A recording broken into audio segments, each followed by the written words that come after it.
Hello and welcome to Just the Tips. My name is Aaron Benner, Galaxy Master for Reserve Inspirations D&D.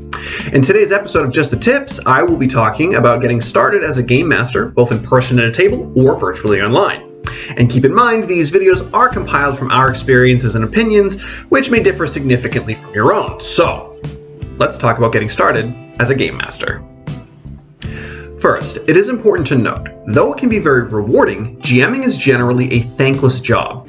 With that being said, being a game master and running an RPG is certainly not for everyone. Although, if it's something that you're interested in, do it! So let's get started. So the first topic I would like to discuss today is building your party.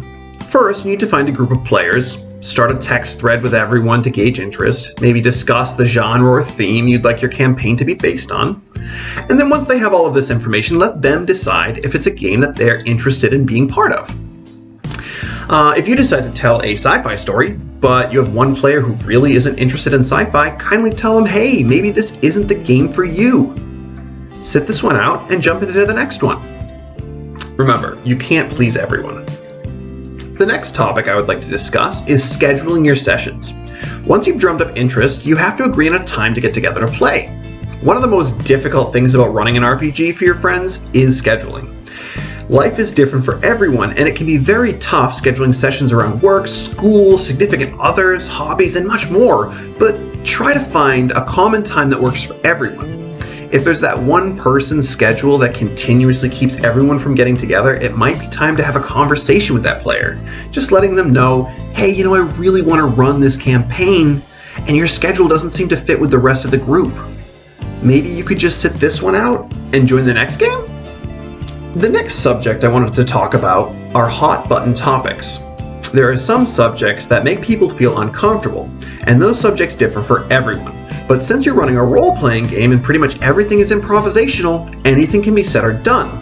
Before starting your game, it's a good idea to have a discussion with your players about what topics they may or may not feel comfortable talking about or role-playing.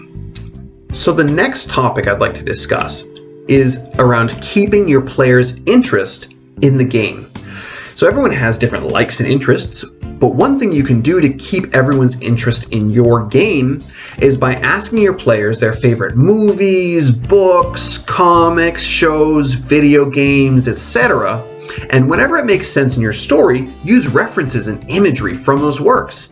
You just may be surprised at how engaged your players become. Next topic, coming up with a story. So there's a couple options when running an RPG. You can design your own homebrew campaign, or you can select one of the many pre-written modules available and follow that as your guide. We will be talking a little bit more in depth about homebrew versus pre-written modules in a future Just the Tips video, but if you're planning to GM for the first time, I would highly recommend starting with a module. Everything you need to know is right inside the book. You can also choose the module by the experience level of your party, whether that be veteran or novice. One thing I have to mention before I let you prospective GMs go is this. It is not you versus the party. Again, it is not you versus the party. Don't be a dick GM like I was when I first started. Keep solutions open-ended and don't make challenges impossible to complete. Remember, you're telling a story that you want to be enjoyable for everyone. Also, you don't have to use voices and accents, music, sound effects, or props for your adventure to be fun and exciting. And just remember, you're doing it right if everyone is having fun. Thanks for watching Just the Tips, and don't miss next week's episode when Mike gives you tips on how to get started as a player.